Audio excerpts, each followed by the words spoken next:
Bonjour la famille, bienvenue sur votre canal AMSI Kalinga TV. Restez branchés, nous sommes là encore aujourd'hui juste pour 1 heure du temps.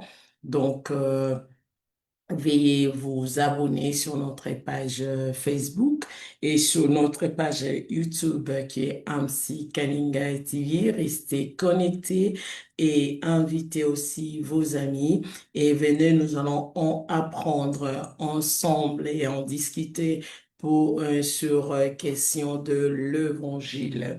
Donc, soyez bénis et aujourd'hui nous avons un sous-thème qui est euh, salut égale repentance plus foi. Je salue Madame Clarisse qui est avec nous. Bonjour Madame Clarisse. Bonjour, Et je Madame Annie. merci d'être là et je salue Madame Abigail aussi qui est avec nous. Bonjour. Euh, Merci Madame Abigail et merci au pasteur Freddy Moukoutoua qui est toujours présent. Et bonjour pasteur Freddy. Bonjour, Madame Anne.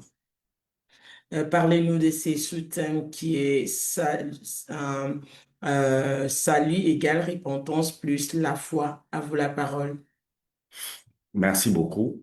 Je pense que par rapport à la doctrine du salut, ça sera l'avant-dernière émission que nous allons tenir et nous pensons donner l'essentiel par rapport à ce sujet qui est très capital, comme je vous l'ai dit. On peut, dans le domaine chrétien, parler de toutes les doctrines, mais la doctrine du salut est la doctrine la plus capitale. La religion existe pour des questions du salut. Si on peut parler religion dans ce monde, c'est parce que l'homme cherche le salut. C'est parce que Dieu a voulu sauver l'homme. Et s'il y a même la doctrine, l'objectif de la doctrine, c'est qu'elle amène le peuple au salut. C'est le plus important. Alors, bibliquement parlant, c'est quoi le salut? Le salut, c'est la repentance plus la foi. Donc, quand nous disons salut, nous devons d'un côté voir la repentance et de l'autre côté voir la foi. Et c'est deux choses différentes. La repentance n'est pas la foi n'est pas la repentance. C'est deux choses différentes. On peut se repentir, mais ne pas avoir la foi. Donc il faut avoir le deux. Se repentir et avoir la foi. Si cela ne se fait pas, c'est dangereux. Mais pour ceux-là qui sont avec nous sur MC Kalinga TV, déjà, il y a beaucoup de questions qui s'est posées. Quand on a fait la doctrine sur le Saint-Esprit en particulier, il y a beaucoup de questions qui s'est posées déjà parce que l'action, le travail, l'œuvre du Saint-Esprit, c'est cette œuvre qui produit tout ce que nous disons. Ce n'est pas dit que l'homme va participer au salut. L'homme n'a rien, nous allons le voir. L'homme n'a rien à faire pour être sauvé. Le Saint-Esprit est celui qui a tout fait pour l'homme, se référant à ce que Jésus a accompli. Alors, le salut, tel qu'est présenté, la première personne, nous devons venir dans le Nouveau Testament parce que dans l'Ancien Testament, on avait dit qu'avec la bibliologie, l'Ancien Testament est l'ombre. L'Ancien Testament préfigure ce que sera le salut. Mais c'est dans le Nouveau Testament où c'est clair, parce que le Nouveau Testament est la réalité de la chose. Alors, allons ensemble dans les textes du Nouveau Testament qui vous parlent du salut. Quand les gens veulent être sauvés, lisons quelques textes du Nouveau Testament qui sont en rapport avec cela. Alors, prenons un premier texte, c'est Marc 1, le verset 15. Lisons ensemble.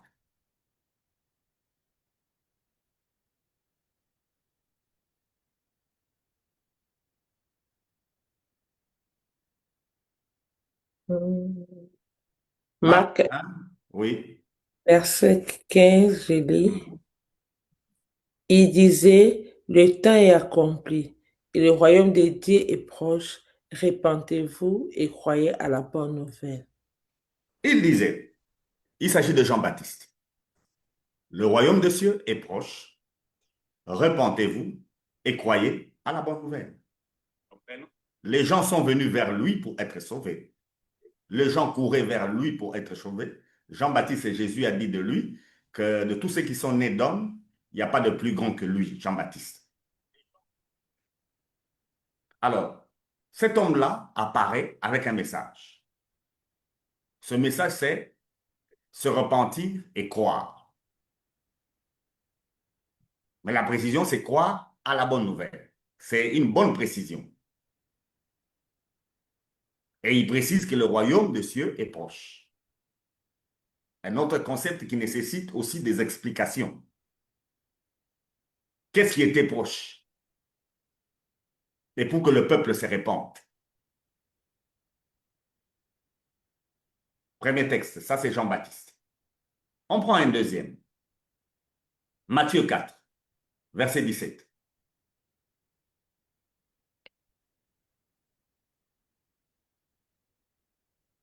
Matthieu 4, Verset 17. verset 17. Dès ce moment, Jésus commença à prêcher et à dire, répentez-vous car le royaume d'ici est proche. Jésus commence à prêcher. Il dit, repentez-vous car le royaume de Dieu est proche. Observez Jean-Baptiste et observez Jésus. Jésus parle du salut. Il précise comme Jean-Baptiste que le royaume des cieux est proche. Cependant, lui, il dit, répentez-vous. Mais il y a un élément que Jésus ne dit pas. Il ne dit pas, croyez à la bonne nouvelle, n'est-ce pas? Non. Jésus dit, répentez-vous. On ajoute un autre texte, Luc 13, le verset 3. Luc 13, verset 3. Non, je vous l'ai dit, mais si vous ne vous repentez, vous périrez tous également. Je vous l'ai dit également, si vous ne vous repentez, je vous l'ai dit, si vous ne vous repentez pas, vous périrez tous également. C'est encore Jésus qui parle. Vous constatez que Jésus, parlant du salut, ne parle que de la repentance, n'est-ce pas? Parlant du salut, Jésus fixe seulement un élément, la repentance. Pourquoi il ne parlait pas de la foi? Et les émissions passées ici, il y a eu un débat avec les frères qui étaient là par rapport à la foi. J'ai précisé que la foi de Hébreux 11 n'est pas la foi. Mm. On va y revenir dans cette émission d'aujourd'hui, dans notre débat. Je continue à dire que le salut égale repentance plus foi. Acte 2, verset 38. Lisons. Acte sorry, 38.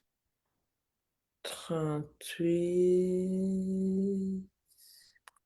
Pierre leur dit, répentez-vous et que chacun de vous soit baptisé au nom de Jésus pour le pardon de vos péchés et vous recevez les dons du Saint-Esprit.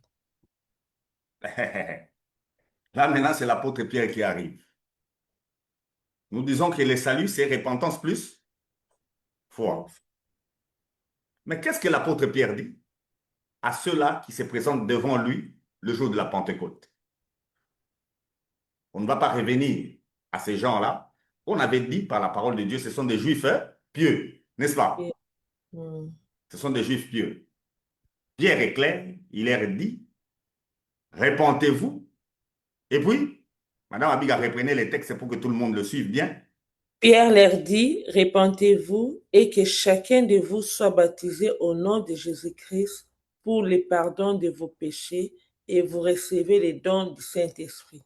Repentez-vous. Ça, c'est l'Église maintenant qui commence. Le message de l'Église est clair. Repentez-vous et que chacun de vous soit baptisé au nom de Jésus pour le pardon de vos péchés. Un texte très capital. On y associe, et notre texte est toujours dans Acte cette fois-ci, Acte 3, verset 19.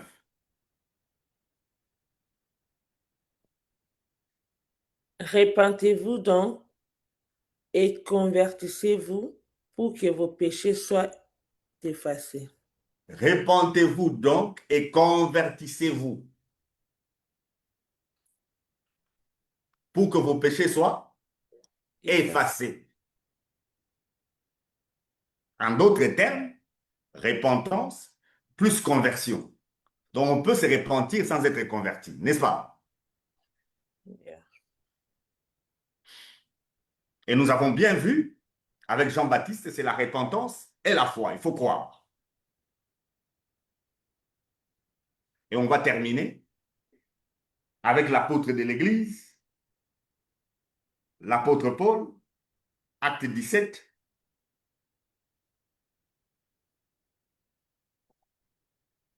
J'ai pris le message du salut tel que présenté par Jésus, Jean-Baptiste et les autres apôtres. Acte 17, le verset 30. Acte 17, verset 1. Dieu, sans se tenir compte des temps d'ignorance, annonce maintenant à tous les hommes, à tout lié à se repentir. Qu'ils aient à se repentir. Apôtre Paul, par rapport au salut, il dit que maintenant, là, en tout lieu, Dieu annonce à tous les hommes qu'ils aient à faire quoi? À se repentir. À se repentir. Voilà. Je suis à votre disposition. Le salut tel que Jean-Baptiste présente, le salut tel que Jésus le présente, le salut tel que les apôtres commencent à les présenter au début de l'Église, et le salut tel que l'apôtre Paul présente. Mais je continue à confirmer que salut égale repentance plus foi. Et le texte que je viens de vous lire ici, on séparait les églises. Hein. Les textes que nous venons de lire, ces textes sont à la base même de séparation de plusieurs églises. Par exemple, il y a des gens qui croient que tu peux être sauvé, mais si tu n'es pas baptisé, tu n'es pas encore sauvé, n'est-ce pas? Il y a des gens qui pensent comme ça. Tu es sauvé, mais si tu n'es pas baptisé, tu n'es pas encore sauvé. Et même, tu es sauvé, mais tu es baptisé au nom du Père, du Fils et du Saint-Esprit, tu n'es pas sauvé. Il faut être baptisé, comme Pierre a dit, au nom? Non, au nom de Jésus.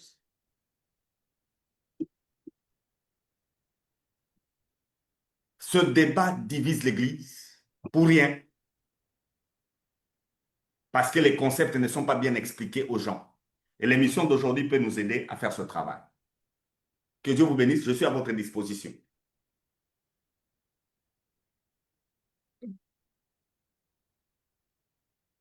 Pasteur, Ceux qui sont sur les plateaux doivent se sentir libres de poser leurs questions. Oui. on aimerait savoir pourquoi la différence, ces différences-là, même verset, même la manière dont Jésus l'a dit, la manière dont Paul a dit, la manière dont Marc a dit, c'est un peu différent. Marc nous présente ce que Jean-Baptiste a dit, le premier qui apparaît, qui annonce les saluts dans le Nouveau Testament. Jean-Baptiste est clair, son message c'est le royaume des cieux est proche, répentez-vous et croyez à la bonne nouvelle. N'est-ce pas? Yeah. À ce niveau déjà, bonne nouvelle, c'est le même mot pour dire évangile. Répentez-vous, croyez à quoi? À À l'évangile. l'évangile. Mais la manière de Jésus. Avant qu'on revienne à l'évangile, à la bonne nouvelle, et à la repentance, parce que nous l'avions déjà dit ici, en bibliologie, par rapport à la doctrine du péché, on a déjà dit que le premier qui s'est repenti, c'était qui? C'était Dieu. Dans Genèse 6. Si Dieu est la première personne qui se répand, est-ce que la repentance est en rapport avec le péché que l'homme commet? Non. Non. Et on a donné le sens de la repentance, c'est juste faire un détour. Tout. Et on a démontré que Dieu regarde à Christ, il faut que les hommes aussi regardent à qui? à Christ. Ok. La repentance, c'est juste donner le dos. Maintenant, à qui on donne le dos? Au péché, au monde, au péché. Pardon?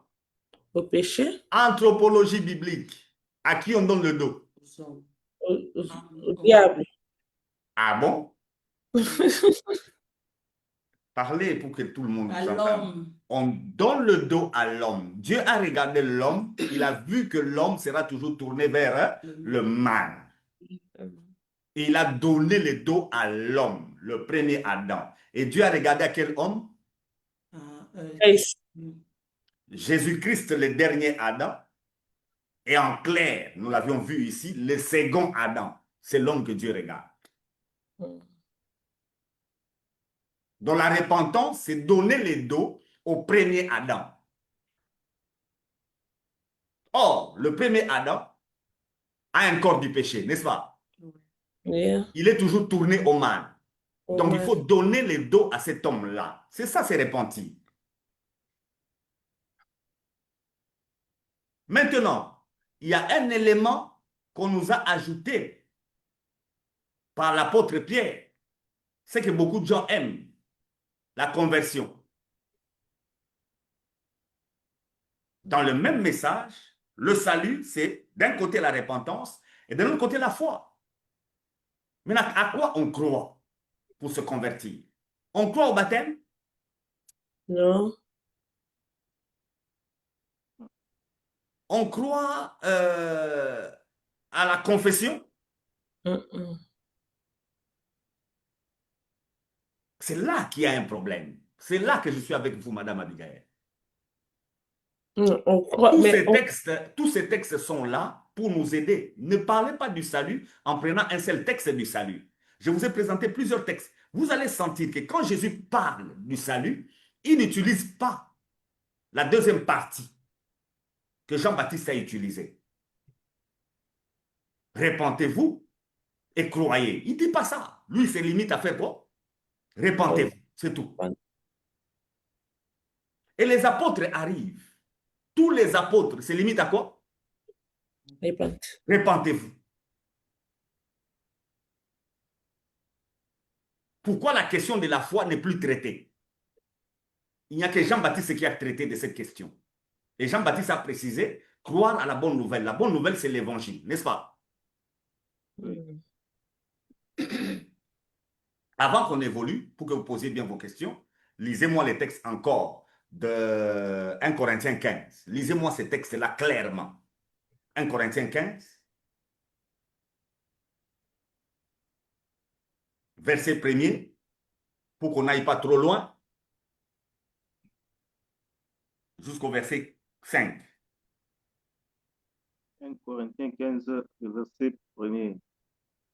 Je vous rappelle, frères, l'évangile que je vous ai annoncé, que vous avez reçu, dans lequel vous avez persévéré et par lequel vous êtes sauvés, si vous les retenez tels que je vous l'ai annoncé, autrement vous auriez cru en vain. Je vous ai enseigné avant tout, comme je l'avais aussi reçu, que Christ est mort pour nos péchés selon les Écritures. Il a été enseveli et qu'il est ressuscité le troisième jour selon les Écritures, et qu'il est apparu à ses faces, oui, aux 12. On peut s'arrêter là. Voilà l'évangile tel que l'apôtre Paul présente l'évangile. Se repentir, on sait c'est quoi? On tourne le dos au premier Adam. Le premier Adam, c'est vous-même. Ne vous regardez plus. Maintenant, vous regardez où? Christ. Non, à la bonne nouvelle. C'est ce que À la Jean-Baptiste a dit. Il a dit, repentez-vous et faites quoi? Croyez à la bonne nouvelle. Donc, vous tournez maintenant vers l'évangile. Qu'est-ce qu'on doit vous dire dans l'évangile? On doit bien vous préciser que Christ est mort pourquoi? vos péchés. Pour vos péchés. Alors, si vous regardez à Christ et que vous pensez avoir des péchés, vous l'avez regardé? Non? Non, non. Est-ce que vous l'avez regardé? Mm-mm. C'est là qu'il y a un problème. Si la repentance, c'est demander pardon, c'est confesser ses péchés, est-ce qu'on est dans ce qui est écrit? Mm-mm. Ne dites pas, nous sommes nombreux, que tous les autres ouvrent leur micro. Mon bien-aimé Luc, mon bien-aimé John, ouvrez vos micros, posez vos questions, comme ça on s'en sort avec cette question de l'évangile, avec ces problèmes du salut.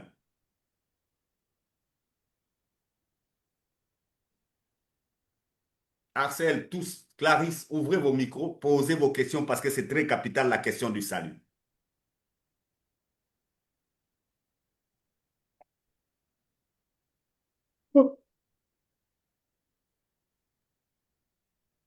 Apparemment, il n'y a pas de question. C'est très Mhm. capital la question du salut. Moi, j'aimerais qu'on parle. Hein. Pasteur Ceux-là qui parle. nous suivent, qui sont en ligne, écrivez vos questions. Parce que moi, je sais que dans la religion, on dit aux gens, le salut, il faut faire quoi? Demander pardon pour ses péchés, n'est-ce pas? Mhm. Oui. Et on dit de la repentance que c'est une confession. On doit demander pardon, reconnaître qu'on a péché et puis demander pardon.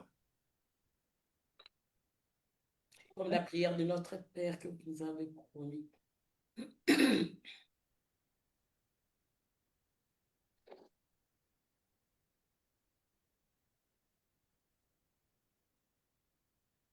On est en train de vous écouter.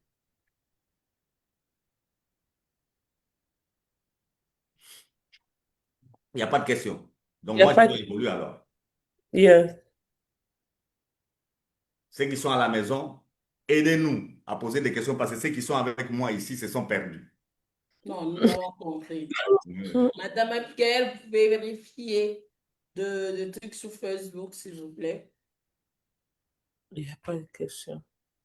Madame Abigail, lisez-moi Marc 9, le verset 23. Frère Axel n'est pas là, il est parti. Ah, il est là, il est là. Marc, combien? 9, le verset 23. Mm.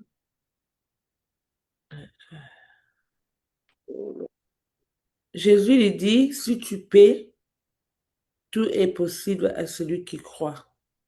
Quelqu'un dit à Jésus s'il pouvait guérir son enfant. Jésus lui dit non, tu ne peux pas dire si tu peux. Tout est possible à celui. Qui croit. Jean-Baptiste a dit, répentez-vous et Ouais. croyez. La question du salut est basée sur la foi. Maintenant, qu'est-ce que la foi? Ça, c'est un autre problème. Qu'est-ce que la foi?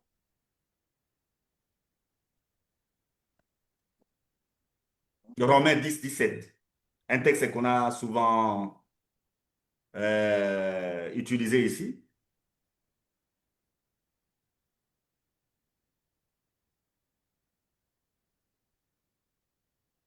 Romains 16. Ainsi, Oui. la foi vient de ce qu'on entend, et ce qu'on entend vient de la parole de Christ. Ainsi, la foi vient de ce qu'on entend, et ce qu'on entend vient de la parole Il crie. de Christ. Maintenant, mettons ce verset dans son contexte. Recommencer à partir du verset 9. Euh, Si tu confesses de ta bouche le Seigneur Jésus, et si On y tu va crois dans calmement. Si tu confesses de ta bouche, Le Seigneur Jésus. nous confessons quoi? Le péché. C'est ce verset ici. Mm-mm. Est-ce qu'on est dans ce verset?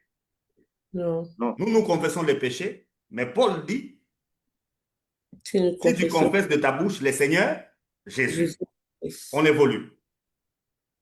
et si tu crois dans ton cœur que Dieu l'a ressuscité des morts, tu seras sauvé. Vous voyez ce qu'il faut faire? Confesser Jésus de sa bouche et croire qu'il a été ressuscité des morts. Et on a les saluts. Alors, comment Tu- on peut obtenir les saluts sans procéder comme ça?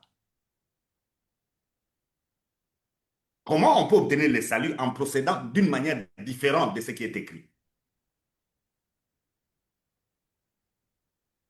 On continue? euh, Car c'est en croyant du cœur on parvient à la justice, Et c'est en confessant de la bouche qu'on parvient au salut. Ces versets Selon ce- compliquent tout le genre. Croire du cœur pour parvenir à la justice et confesser de sa bouche. Qu'est-ce qu'on confesse de sa bouche? Que Jésus-Christ est Seigneur.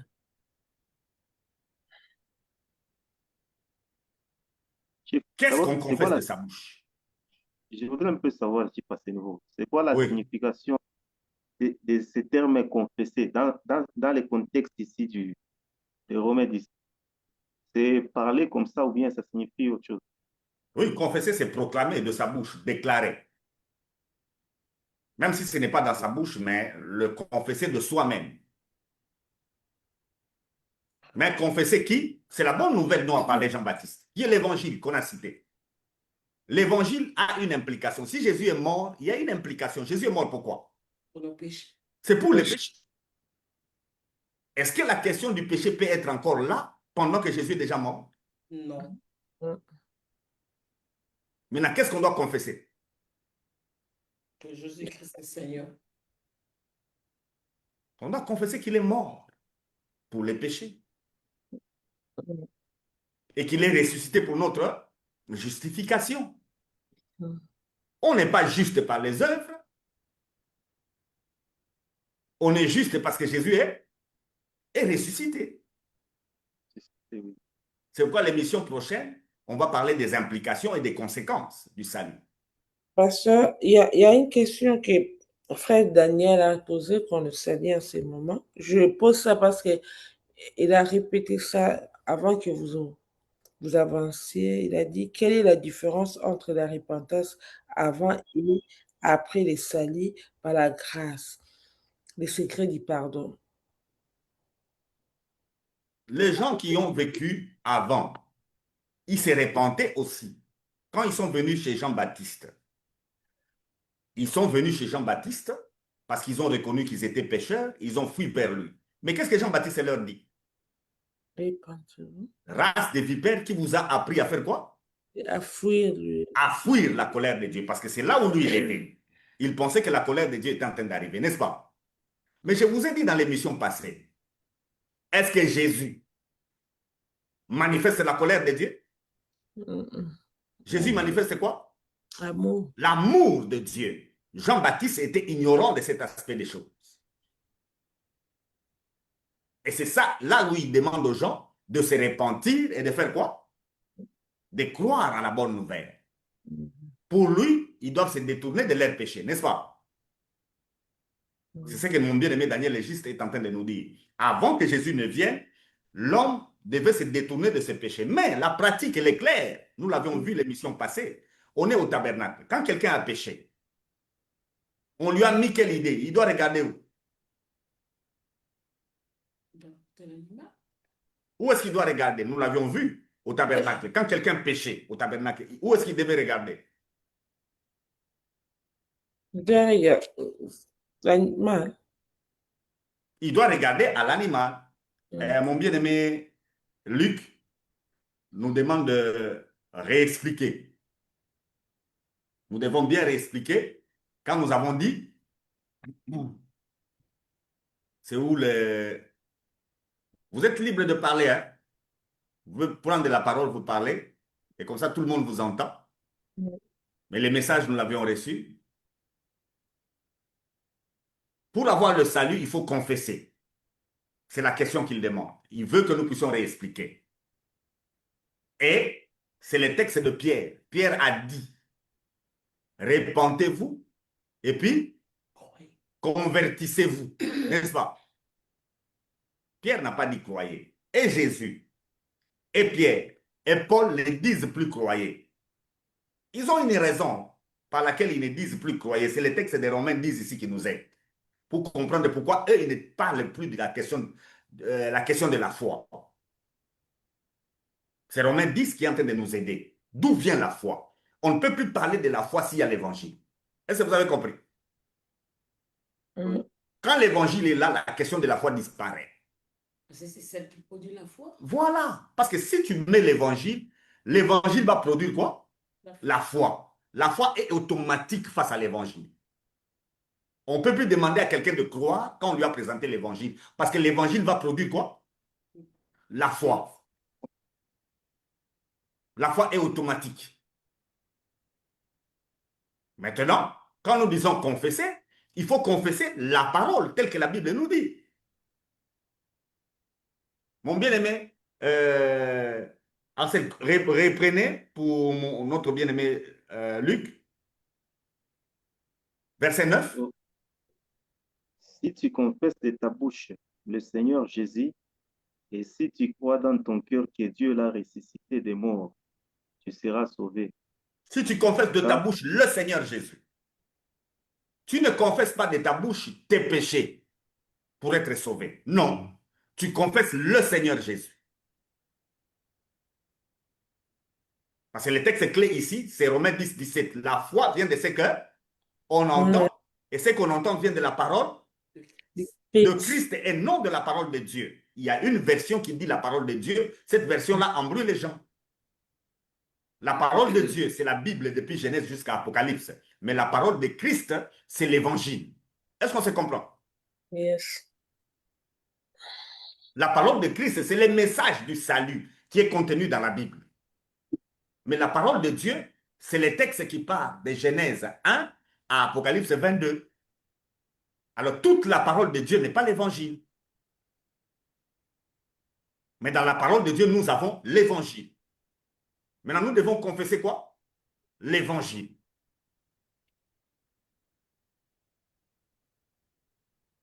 On évolue, mon bien-aimé Arsène?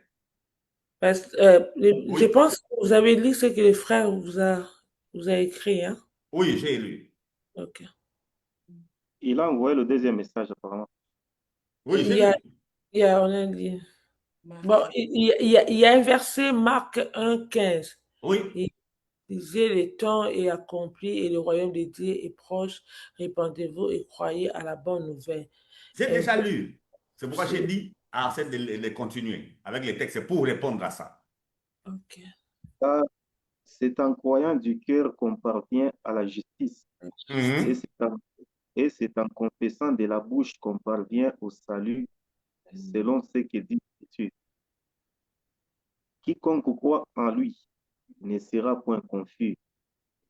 Il n'y a aucune différence, en effet, entre les Juifs et les Grecs, puisqu'ils ont tous un même Seigneur qui est riche pour nous tous qui l'invoquent. Car quiconque invoquera le nom du Seigneur sera sauvé. Comment donc invoqueront-ils celui en qui ils n'ont pas cru? Et comment croiront-ils en celui dont ils n'ont pas entendu parler? Et comment en entendront-ils parler s'il n'y a personne qui prêche? On peut s'arrêter. Oh, bon, verset 15 aussi. Ajoutez le verset 15. Et comment y aura-t-il des prédicateurs s'ils ne sont pas envoyés, selon qu'il est écrit, ils sont beaux les pieds de ceux qui annoncent la paix, de ceux qui annoncent des bonnes nouvelles. On s'arrête là pour répondre à la question de mon bien-aimé. Jean-Baptiste, quand il arrive, il est dans un contexte où il y a l'Ancien Testament et Dieu ne parlait plus depuis Malachie. Dieu reprend à parler avec Jean-Baptiste. Quand Jean-Baptiste apparaît, Dieu recommence à parler. Mais là, les gens courent chez Jean-Baptiste, c'est parce qu'ils ont information que le Seigneur viendra juger les morts. Et les jugements, tels que présentés par les prophètes de l'Ancien Testament, il y a un jour de malheur qui arrive.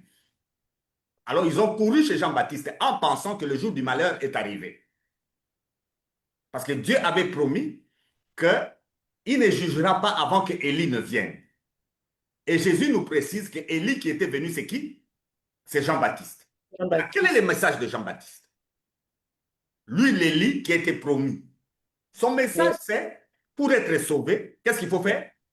Se repentir. Il faut se repentir et mettre la foi sur la bonne nouvelle. C'est ça sa précision. Maintenant, Romain est en train de nous préciser. Vous ne pouvez pas sauver les gens en leur disant de faire quelque chose. Vous sauvez les gens quand vous leur prêchez l'évangile. Maintenant, on a précisé c'est quoi l'évangile. L'évangile, c'est parler de la mort de Jésus-Christ pour le péché des gens. Jésus n'est pas mort pour lui-même. Il n'est pas mort pour guérir quelqu'un d'une maladie. Il n'est pas mort pour que les gens aient l'argent. Il est mort pour une seule raison, pour que les péchés soient pardonnés. C'est la question du péché qui a amené Jésus à la croix. C'est pour résoudre le problème du péché que Jésus s'est retrouvé à la croix. Et son sang est un sang qui est versé pour que le pardon soit prêché. Maintenant, comment est-ce que les gens vont prêcher s'ils ne sont pas envoyés? Comment est-ce que les gens vont prêcher s'ils n'ont pas cru eux-mêmes? On doit d'abord croire avant d'aller prêcher. C'est comme ça que Jésus a envoyé ses disciples partout dans le monde pour parler de lui. Et parler de Jésus, c'est parler de quoi? Parler de la croix, parler de sa mort, parler de sa résurrection et parler de sa glorification. Dès que vous faites ça, c'est Romains 10, 17 qui va s'accomplir. Romains 10, 17, lisez ça. Non, lisez d'abord le verset 16, on ne l'a pas lu. Mais tous n'ont pas obéi à la bonne nouvelle. Aussi Ésaïe dit-il, Seigneur, qui a cru à notre prédication? C'est le grand problème du monde. Tous n'ont pas obéi à la bonne nouvelle. Et Ésaïe, déjà avant, avait dit, Seigneur, qui a cru à notre prédication? La prédication, c'est l'annonce de l'évangile pour le salut des âmes. C'est là où il faut faire aussi une différence. Ces émissions, nous ne les faisons pas pour sauver les gens. Ces émissions, nous voulons présenter la doctrine. Nous sommes face aux gens qui croient déjà, n'est-ce pas? Alors, si tu ne crois pas, ce que nous faisons risque de t'embrouiller. Il faut d'abord croire pour comprendre la doctrine. Face à un païen, il faut prêcher. Face à un chrétien, il faut enseigner. Face à un païen, on a besoin de l'évangile. Face à un chrétien, on a besoin de la doctrine. Il faut faire la différence. Le chrétien n'a pas besoin de l'évangile parce qu'il est déjà sauvé. Le chrétien a besoin de quoi? De la doctrine pour croître, pour connaître la croissance. Le païen, lui, a besoin de l'évangile. L'évangile passe par la prédication. La doctrine passe par l'enseignement. C'est deux choses différentes. Et cette année, nous sommes plus en train de nous atteler sur l'enseignement. Mais malheureusement, on a beaucoup de païens qui s'appellent chrétiens. D'où, par moment, il faut qu'on passe par l'évangile. Il faut qu'on passe par l'évangile pour que les gens soient sauvés. Parce qu'il y a beaucoup de païens. Mais quand les gens sont sauvés, Paul nous dit, il n'y a plus de différence entre grecs ou juifs. Il n'y a plus de différence entre hommes ou femmes. Ces différences-là ne peuvent pas exister dans un contexte de l'Église.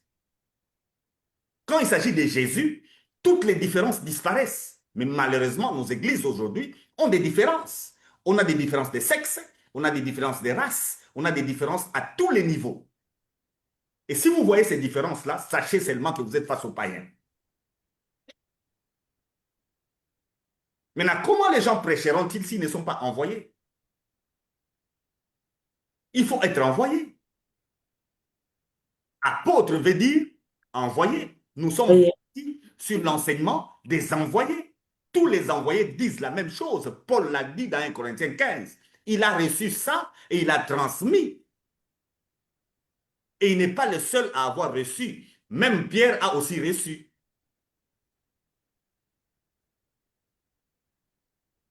Le problème de l'Église aujourd'hui, c'est qu'on veut sauver les gens sans prêcher.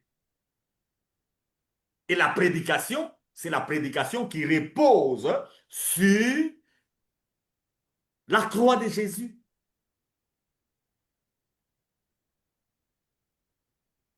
Et le salut, c'est la repentance. L'homme doit cesser de se regarder. Tant que l'homme se regarde, on n'est plus dans la question du salut. Les églises passent leur temps à dire aux hommes de se regarder. Oui ou non? Yeah. Oui ou non? Yes. Et dans les églises, on veut dire à quelqu'un que si tu n'es pas marié, le problème c'est toi. Oui ou non? Oui ou non, dans les églises, on veut confirmer que tout ce qui t'arrive, c'est toi le problème. Oui ou non? Alors, vous voulez me dire que votre frère là qui n'est pas marié, votre soeur qui n'est pas mariée, votre frère qui a perdu le travail, c'est le plus mauvais sur cette terre? C'est ce que vous voulez nous dire? Dans Luc 13, Jésus a dit, parlant de gens qui étaient morts, il a précisé que si vous ne vous repentez pas, vous périrez comme eux. La repentance, c'est arrêter de regarder au premier Adam. Et le premier Adam que toi, tu dois arrêter de regarder, c'est d'abord toi-même.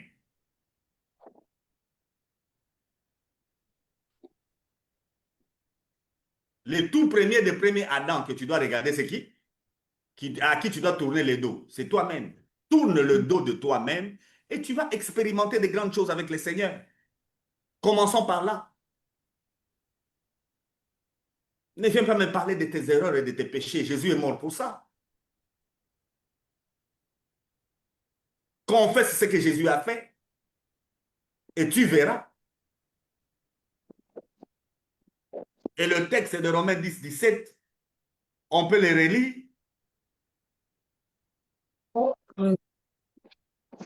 Romains 10, 17. Ainsi, la foi vient de ce qu'on entend et ce qu'on entend vient de la parole de Christ. Parole du Christ, pas parole de Dieu. Beaucoup de gens ont la parole de Dieu. Ils ne seront pas sauvés. Et dans toutes les religions, on a la parole de Dieu. On ne sera pas sauvé.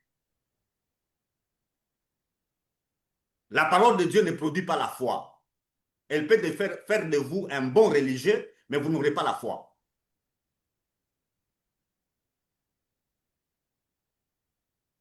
Pasteur, vous m'attendez? Oui, je vous entends, madame. Mais j'arrive pas à vous voir ici, je ne sais pas ce qui s'est passé. Il y a une autre question venant de Oui. notre frère Daniel Gistre. Il dit, Pasteur, d'où vient la cérémonie de la réception du salut? En levant la main en haut et en disant la même chose que les pasteurs ou l'évangile dit et il utilise Romains 19 à 10 pour appuyer. Or, on vient de lire Romains 10. Vous voyez le contexte. Est-ce que ce qu'ils font avec ce qu'on vient de lire, c'est la même chose? Nous venons de lire les textes dans son contexte. Est-ce que dans les textes ici, on demande aux gens, lève la main, dis après moi, confesse après moi. Seigneur Jésus, à partir d'aujourd'hui. C'est ce que nous venons de lire? Non, non. Cette pratique-là est venue avec les évangélistes, surtout américains, qui ont circulé le monde, qui faisaient des campagnes d'évangélisation. Comme ils étaient face à beaucoup de gens, ils faisaient répéter en levant la main ceux qui sont dans la foule, parce qu'ils ne pouvaient pas être en contact avec tout le monde, ils faisaient répéter en levant la main, et beaucoup de gens ont pris ça. C'est une aventure, hein, vous le savez? Est-ce que vous savez que c'est une aventure? Ça ne cadre pas avec les Écritures. Ça ne repose pas sur les Écritures. Nous avons fait la bibliologie ici. Il faut apprendre à l'Église à ne pas aller au-delà de ce qui est écrit. Les apôtres, quand ils disent selon qu'il est écrit, n'est-ce pas? Yes. Oui, oui. Cette pratique-là de dire aux frères, répète après moi, c'est une aventure. C'est pratiquement de la blague. Vous êtes en train de blaguer. C'est pourquoi le frère qui a répété devant vous peut changer d'église. Il va dans une autre église. Là-bas aussi, il fait quoi? Et répète encore. Il répète la même chose là-bas. Il peut aller dans une autre église et puis il fait encore quoi? Il répète. Il peut répéter ça 5, 10 fois, 15 fois sans se convertir parce qu'il n'est pas converti par ça.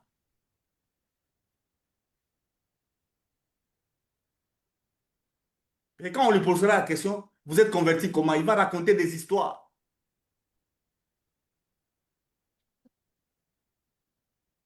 Est-ce que vous savez que dans toutes les religions, les gens abandonnent de boire? Yes. Est-ce que vous le savez? Il n'y a pas que les chrétiens qui abandonnent de boire, hein. Abandonner de fumer, abandonner de boire, abandonner de manger ceci, de manger cela. Vous savez que dans toutes les régions, ça existe. Si les saluts venaient de ça, tout le monde va aller au ciel, hein.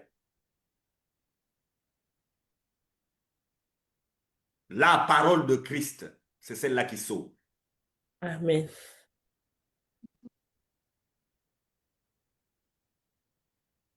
C'est la parole de Christ qui sauve. J'attends vos questions, mes bien-aimés. Allons-y. Sinon, je vais vous faire lire Galates.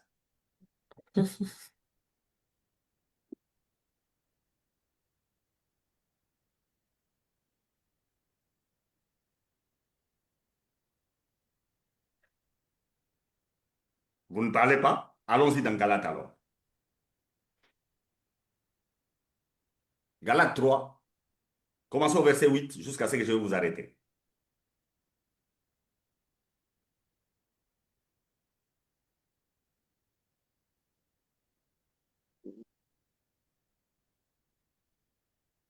Verset.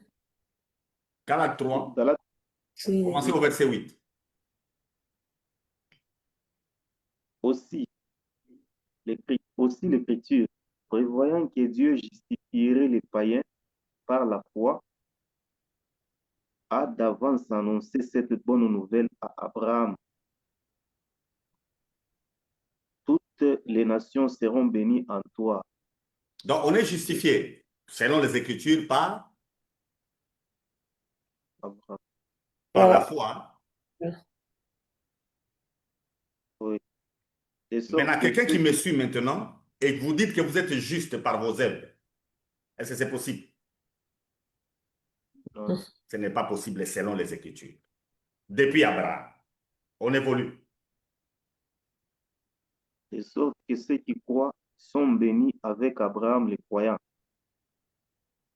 Car tous ceux qui s'attachent aux œuvres de la loi sont sous la malédiction. Car il est écrit, maudit est quiconque n'observe pas tout ce qui est écrit dans les livres de la loi et ne les met pas en pratique. On s'arrête un peu là aussi. Tous ceux qui s'attachent à la loi Maudit. ils sont sous la malédiction. Donc, une église qui enseigne la loi, enseigne quoi? Enseigne quoi? Répondez à ce que je comprends. La malédiction. Enseigne la malédiction. Donc, c'est une église qui maudit les fidèles. En matière de doctrine, quiconque vous enseigne la loi, vous maudit.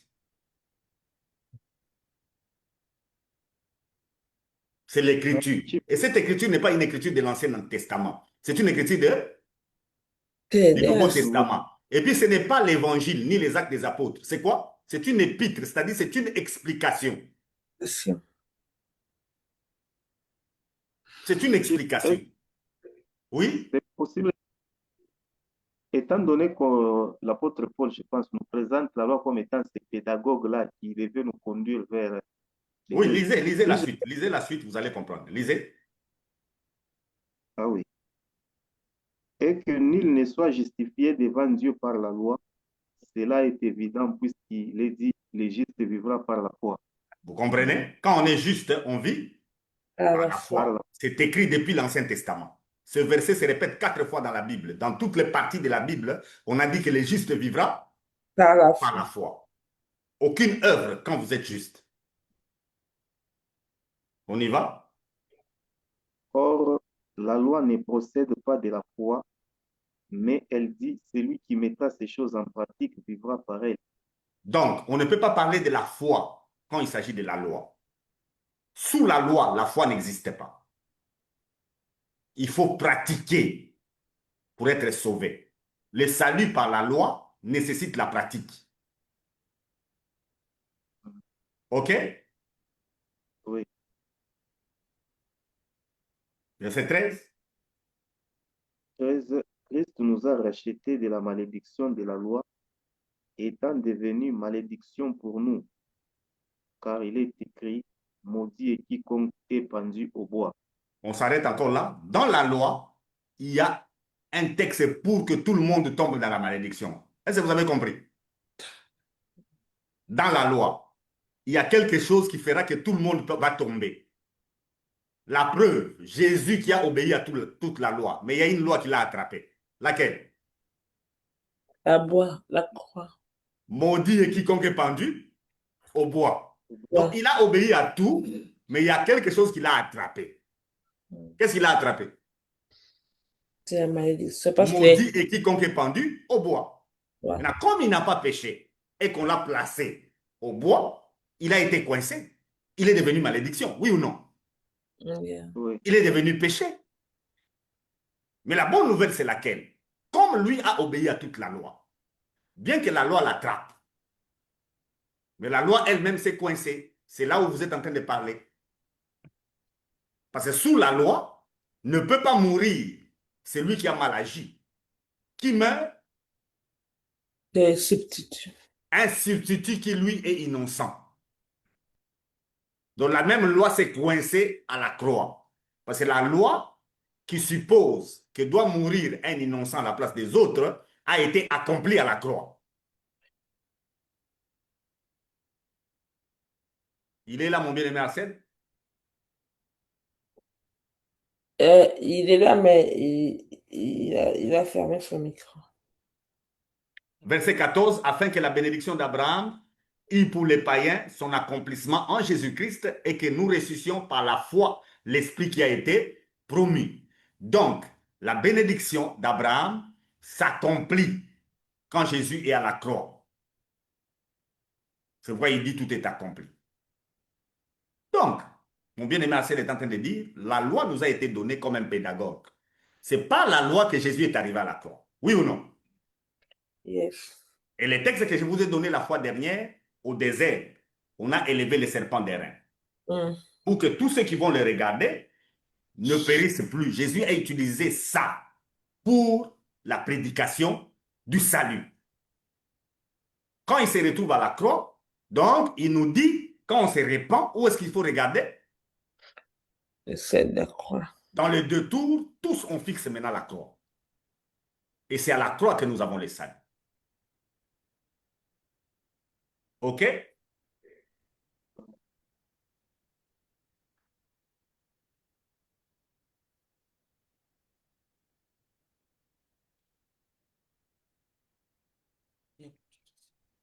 Je sais, je vais lire un texte qui peut nous aider à descendre parce qu'aujourd'hui, je ne sais pas qu'est-ce qui vous prend, vous ne posez pas trop de questions. Pose des questions. Jean 1, commencez au verset 15, lisez-moi jusqu'au verset 17.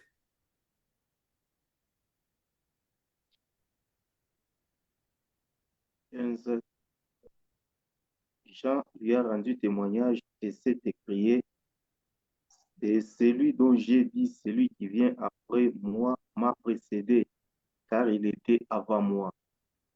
Et nous avons tous reçu de sa plénitude et grâce pour grâce, car la loi a été donnée par Moïse. La grâce et la vérité sont venues par Jésus-Christ. La loi a été donnée par Donnée Oui. Moïse. Moïse. La grâce et la vérité sont venues par Jésus. Quelqu'un est à l'église et vous parle de la loi et vous dites c'est la vérité. Vous avez raison. Vous avez raison. C'est la vérité. Quelqu'un qui est en train de parler du péché à l'église. Vous criez c'est la vérité. Vous avez raison. Non. La connaissance du péché nécessite la loi. Si quelqu'un reconnaît qu'il a le péché, c'est qu'on lui a parlé de la loi. Oui ou non? Ouais. Maintenant, la loi a été donnée par Moïse. La grâce et la vérité sont venues par Jésus. La vérité n'est pas sous la loi. Le salut, c'est la repentance. Tournez les dos en clair, tournez les dos à la loi. Parce que c'est la loi qui vous dit ce que votre corps est. C'est la loi qui vous démontre que vous êtes pécheur. Alors tournez les dos à la loi. Et regardez où? À la grâce et à la vérité.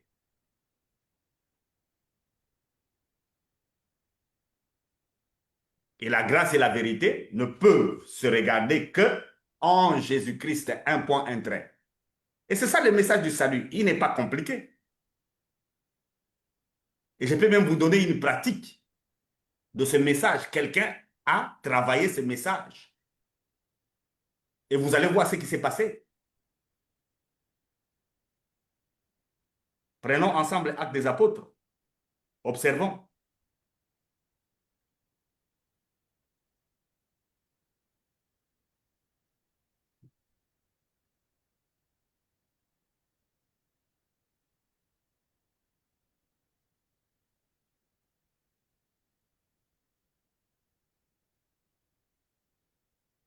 On est dans Acte 10.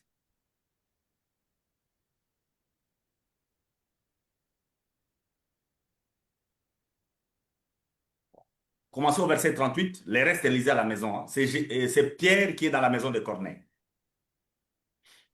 Commencez au verset 38.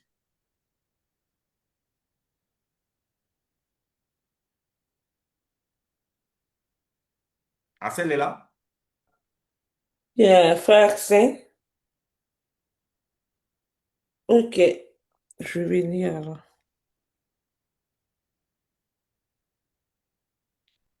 Acte 10, verset combien? 38. Commencez au verset 38. 38. Vous allez vous arrêter au verset 45. Vous savez comment Dieu a oint du Saint-Esprit et des forces Jésus de Nazareth, qui avait des lieux en lieu faisant du bien et guérissait tous ceux qui étaient sous l'empire du diable. Car Dieu était avec lui. Nous sommes témoins de tout ce qu'il a fait dans le pays des Juifs et à Jérusalem. Ils l'ont tué en le pendant au bois. Dieu l'a ressuscité le troisième jour et il a permis qu'il apparaisse, non à tous les peuples, mais aux témoins choisis d'avance par Dieu, à nous qui avons mangé et bu avec lui après qu'il fut ressuscité des morts. Et Jésus nous a ordonné de pécher, oh, Jésus nous a ordonné de prêcher au peuple et d'attester que celui qui a été établi par Dieu juge des vivants et des morts. Tous les prophètes rendaient de lui les témoignages que quiconque croit en lui reçoit par son nom le pardon des péchés. Quand Pierre prononçait encore ces mots, le Saint-Esprit descendit sur tout ce qui était tout ce qui était là, tout ce qui écoutait la parole. Tous les fils, tous les fidèles circoncis qui étaient venus avec Pierre furent étonnés de ce que les dons du Saint-Esprit étaient aussi répandus sur les païens. On s'arrête là. À quel moment le Saint-Esprit descend sur les gens qui étaient dans la maison de Corneille qui ne sont pas des Juifs? Vous constatez que c'est au moment où Pierre dit, au verset 43, tous les prophètes rendent de lui les témoignages que quiconque croit en lui reçoit par son nom le pardon des péchés. Quand il cite ça concernant Jésus, le Saint-Esprit est descendu. Oui ou non? Oui. Est-ce que le Saint-Esprit peut entrer dans la vie de quelqu'un qui n'a pas cru? Non. Non. Le Saint-Esprit n'entre que dans la vie de quelqu'un qui a cru. Est-ce que Pierre a dit aux gens, levez la main, prononcez après moi? Est-ce qu'il a dit ça? Confessez après moi, nous sommes des pécheurs. Seigneur Jésus, aujourd'hui. C'est ce qui se passe? Non. Lui, il est en train de présenter l'évangile. Romains 10, 17. L'évangile produit quoi? La foi. La foi. C'est comme ça qu'à notre époque, quand nous disons que le salut, c'est la repentance plus la foi, nous ne disons pas aux gens, tome 1, la foi signifie, la foi égale. Tous ceux qui enseignent comme ça, ils sont en train de mentir. La foi est une conséquence de la prédication de l'évangile. Les hommes ont la foi quand ils écoutent quoi? L'évangile. Tome 1 sur la foi, tome 2 sur la foi, tout ça c'est un mensonge.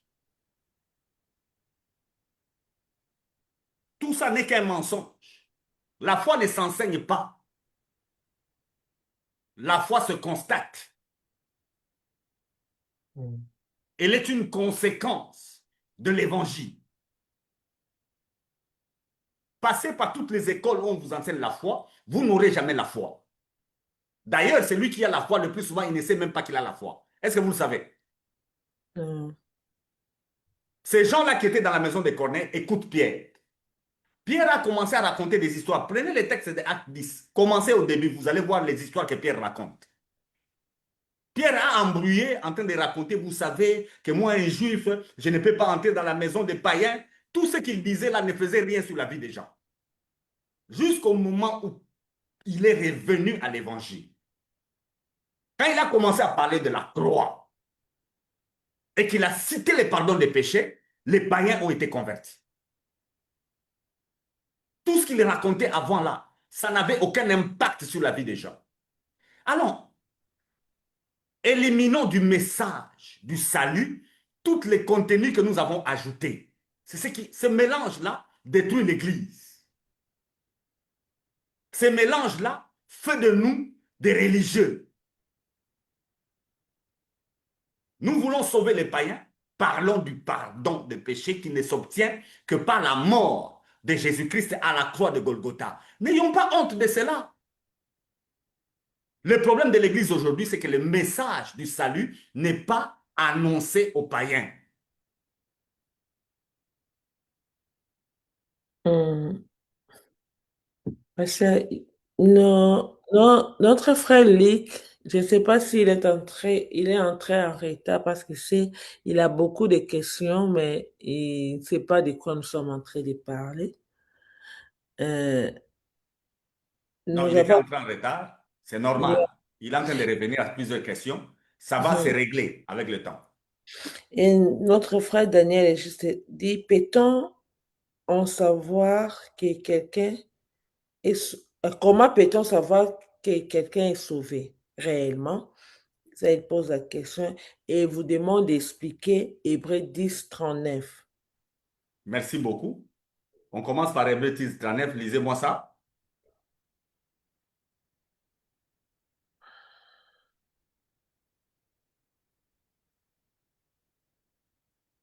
Hébreux 10, 39, nous, nous ne sommes pas de ceux qui se retirent pour se perdre, mais de ceux qui ont la foi pour sauver leur âme.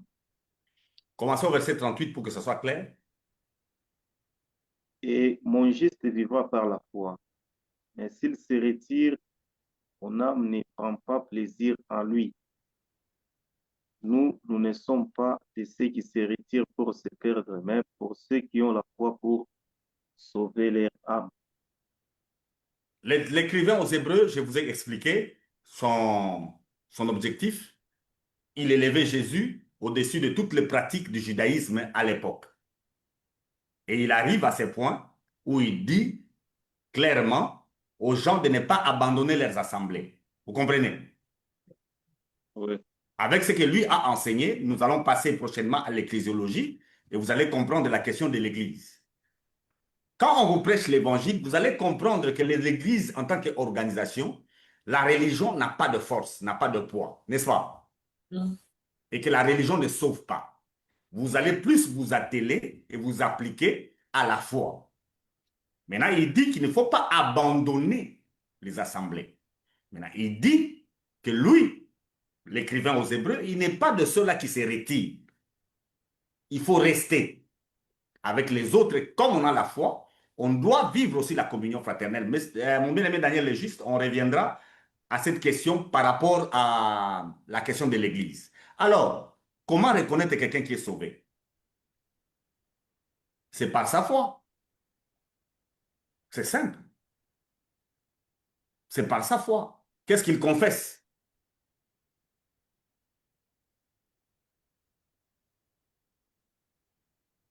Qu'est-ce qu'il confesse? Celui qui est sauvé ne parle plus qu'il est pécheur. Il vous dit qu'il est juste, n'est-ce pas? Amen. Celui qui a la foi n'est plus sous la loi. Il est sous la grâce. Et celui qui est sauvé ne pratique pas le péché.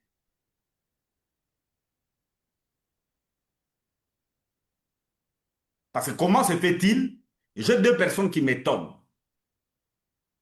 La première personne, c'est celui-là qui croit qu'il a les péchés sur lui pendant que Jésus est déjà mort. Cette Mm. personne-là m'étonne. Parce que Jésus a ôté les péchés du monde, oui ou non? Yes. Jésus a ôté les péchés, mais toi, tu en as. Tu as trouvé ça où? Où est-ce que tu es parti chercher les péchés pour l'avoir? Ça, c'est la première personne qui m'étonne. La deuxième, c'est celui qui pratique les péchés. Jésus t'a totalement libéré du péché. Mais tu fais comment pour les pratiquer? Où trouves-tu la force pour aller pratiquer les péchés pendant que Jésus a déjà retiré? Tu fais comment? Ces deux personnes-là m'étonnent. C'est lui qui est convaincu qu'il a les péchés et c'est lui-là qui les pratique. Ces deux personnes-là ne vivent pas dans ce monde, ils sont bizarres. Ils m'étonnent. C'est la loi qui nous... Ah, donc vous avez encore repris la loi. Jésus est mort à la croix à cause de la loi, n'est-ce pas? Les commandements. Ouais, les commandements à la croix, Jésus l'a porté. Il l'a accompli. Comment vous revenez dedans? C'est ce que Paul a dit aux Galates. Parce que c'est juste les Écritures que nous devons aussi le prêcher. L'interprétation des Écritures, nous avons la parole de Dieu, nous avons la parole de Christ. Pour sauver les gens, on a besoin d'utiliser la parole de Christ. La foi ne peut pas venir de la parole de Dieu. La foi vient de la parole de Christ. La parole de Dieu, toutes les religions l'utilisent. La loi, toutes les religions utilisent. Par là, vous voulez dire que tant que nous, les chrétiens, nous devons utiliser rien que la parole de Christ et non Mais justement, de Dieu. non. Mais c'est comme si nous retranchons de l'évangile quelque Où chose. est-ce que vous allez trouver la parole de Christ si ce n'est pas l'interprétation de la parole de Dieu? Bien sûr, mais Vous n'allez rien rejeter, vous allez commencer de Genèse jusqu'à Apocalypse en remettant chaque texte dans son contexte pour ressortir la personne de Jésus-Christ. Et C'est pourquoi la chaîne ici est christocentrique. Vous n'allez rien rejeter. La doctrine sur la Bible, la bibliologie, on a dit il n'y a rien à retrancher, n'est-ce pas? Mais vous ne devez pas non plus ajouter. Alors, mon bien-aimé Luc, la démarche ici, c'est étudier les doctrines. Et la doctrine sur laquelle nous sommes maintenant, c'est la doctrine du salut. Nous avons déjà fait d'autres doctrines. Là, nous sommes arrivés à la doctrine du salut. Et prochainement, ça sera la doctrine de l'Église. Et cette année, nous avons travaillé sur les doctrines bibliques. Il n'y en a que 12. nous attendons déjà vers la fin de notre émission, pasteur. Je sais pas, je vous laisse pour vous poser vos dernières questions. Et puis, le pasteur va passer au mot de la fin. Mais s'il y a aussi d'autres questions, vous pouvez nous écrire et nous allons continuer même la semaine prochaine. Pasteur, et je vous laisse la parole, mon frère. notre frère Luc demande comment appelle-t-on la doctrine du salut, même là? Sotériologie. Soter, c'est du grec. Sotériologie. C'est la doctrine du salut. Moi, j'ai une question. Du coup, comme je n'ai pas suivi, ce sera peut-être à côté de la plaque, mais le terme de tentation, est-ce que c'est lié au péché ou à autre chose qui est employé dans Matthieu, je crois que c'est 6, je sais plus le verset. Le diable est tentateur. Avec ses démons, jusqu'aujourd'hui, il continue à tenter. Mais celui qui est tenté doit savoir qu'il ne peut pas tomber. Et ils peuvent continuer à tenter parce que c'est leur travail. Tenter. Ils tentent à faire quoi? À vous détourner de la foi. Le problème avec le diable, c'est seulement la foi. Le salut, c'est la repentance plus la foi. Et aujourd'hui, tel que le salut est enseigné dans les églises, l'ennemi a réussi. L'ennemi a réussi à mettre ce qui les concerne lui parce que tout ce qu'on vient de lire ici, ce n'est pas ce qu'il demande aux gens de faire. C'est repentir du premier Adam. Lui, il dit aux gens, regardez le premier Adam, n'est-ce pas? Il dit aux gens, tu dois te regarder, tu dois intérioriser toi-même, chercher tes péchés. Et on est arrivé même à pousser les gens, quand tu n'as pas retrouvé les péchés, il faut comprendre que tu as d'autres péchés par omission, n'est-ce pas? Passé, présent, futur. Hein? Si tu ne retrouves pas que tu n'as pas le péché, mais on te dit quand même qu'il y a d'autres que tu as commises, mais toi-même tu ne sais pas. Inconscient. Donc même pour ça, demande pardon, n'est-ce pas? Donc tout ce qu'on fait, c'est déplacer Jésus. C'est enlever ce que Jésus a fait à la croix.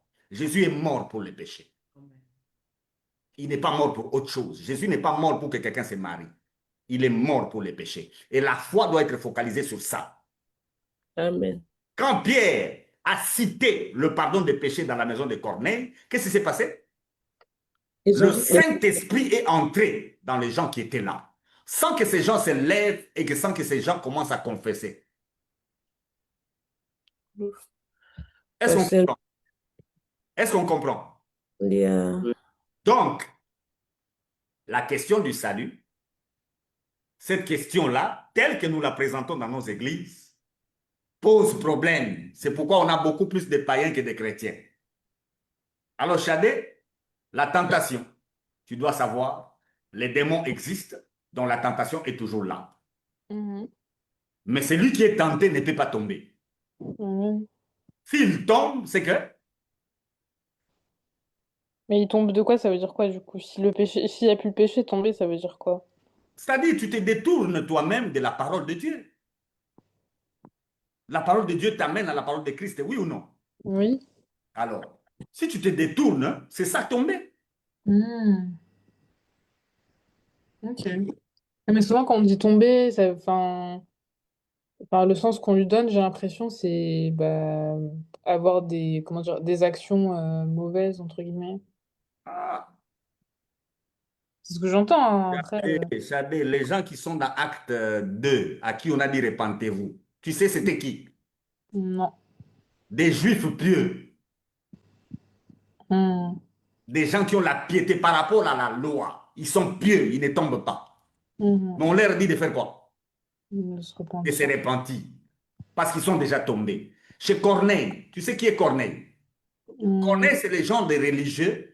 La façon dont ils pratiquent sa religion, même un ange est venu le voir. Dieu a même envoyé un ange chez lui. Parce que la façon dont il pratique sa religion, Dieu a dit même, l'ange lui dit, Dieu s'est souvenu même de tes aumônes. Mais tu ne peux pas être sauvé parce que pour être sauvé, il faut croire à celui que Dieu envoie. Hmm. Et celui que Dieu a envoyé, c'est l'apôtre Pierre à l'époque. On lui a dit, il a vu un ange, mais l'ange lui a dit d'aller chercher Pierre.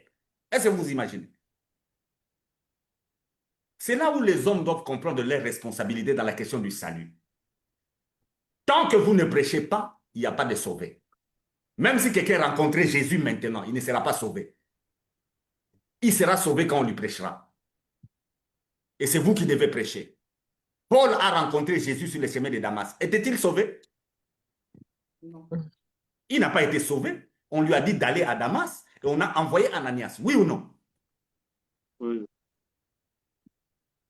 La question du salut, c'est la repentance et la foi. Et la foi repose sur l'évangile, la bonne nouvelle. Donc la tentation, Chadé, elle sera toujours là. Vous êtes tenté par les démons et ils profitent à partir de votre corps et à partir du monde. Tant que vous êtes dans ce corps et tant que vous êtes dans le monde, ils peuvent profiter. Ok, merci. Oui, je sais, j'ai vu. Cette fois, le juste tombe, cette fois, il se relèvera. Parce que le tentateur est là.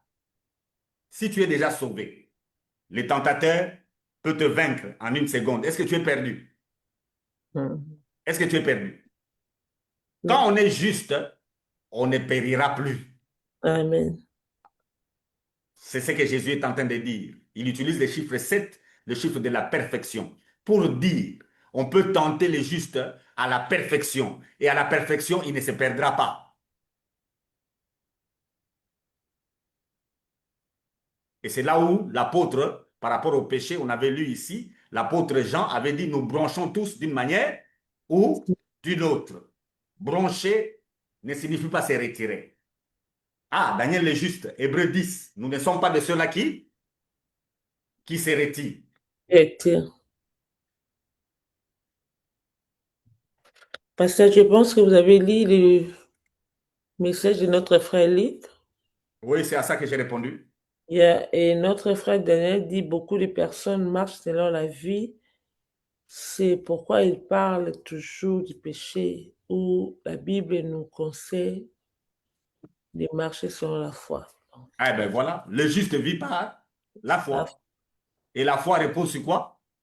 Elle foi, provient de la parole de Christ. S'il n'y a pas la parole de Christ, sache que tu n'as pas la foi. Si tu as la parole de Dieu, tu n'es qu'un incroyant. Tu es païen. Avec la parole de Dieu que tu as là, avec les diplômes de théologie que tu as étudié soteriologie, axiologie, anthropologie, mais tout cela, sans arriver à la parole de Christ, tu es un païen avec tout ça là. Tu as abandonné tout ce que tu as abandonné selon que la loi demande. Tu n'es qu'un religieux. j'ai- Tu iras en enfer. Pasteur, expliquez, vous irez en enfer là. Mais quelqu'un qui ne croit pas, il sera condamné, oui ou non? Yes. Oui, oui. On a dit que ce n'est pas Jésus qui va le condamner, c'est Moïse qui va le condamner. Pas les condamner. Merci beaucoup, pasteur Freddy Mukutoa. Si mon frère Luc a des questions, il peut continuer sur Zoom à les poser, nous le voyons, même si je vais couper les lives, nous pouvons continuer à y répondre. Pasteur Freddy, votre mot de la fin pour aujourd'hui. Je répète, pour tous ceux qui sont déjà sauvés, vous avez besoin d'enseignement pour grandir dans votre foi. Si vous avez des difficultés, vous avez des doutes, croyez que vous ne vous perdrez pas. On est sauvé une seule fois pour toutes. On n'est pas sauvé deux fois. Si vous êtes sauvé, c'est pour l'éternité. Vous ne pouvez plus vous retirer. Vous irez au ciel. Cependant, si vous avez des difficultés, la doctrine est là pour vous permettre de connaître la croissance. Maintenant, pour ceux-là qui n'ont pas rencontré l'évangile, c'est quoi? Jésus-Christ est mort à la croix pour que vos péchés soient pardonnés. Et pendant que je vous parle, il est assis à la droite du Père avec son sang qui a accordé le pardon à l'humanité. Si vous croyez à ça, vous êtes sauvés. Vous êtes sauvés. Et si vous entendez cette voix, que ce soit en direct, que ce soit en différé, sachez-le que si vous croyez que vos péchés sont pardonnés, quand je dis péché pardonné, les péchés du passé, le péché du présent et même vos péchés que vous commettrez demain, tout est déjà pardonné à cause du sang de Jésus. Si vous croyez à ça, automatiquement vous êtes sauvés. Alors attendons-nous l'émission prochaine.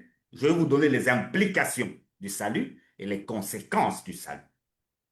Le fait que vous êtes sauvé, ça implique quoi? Le fait que vous êtes sauvé, quelle est la conséquence?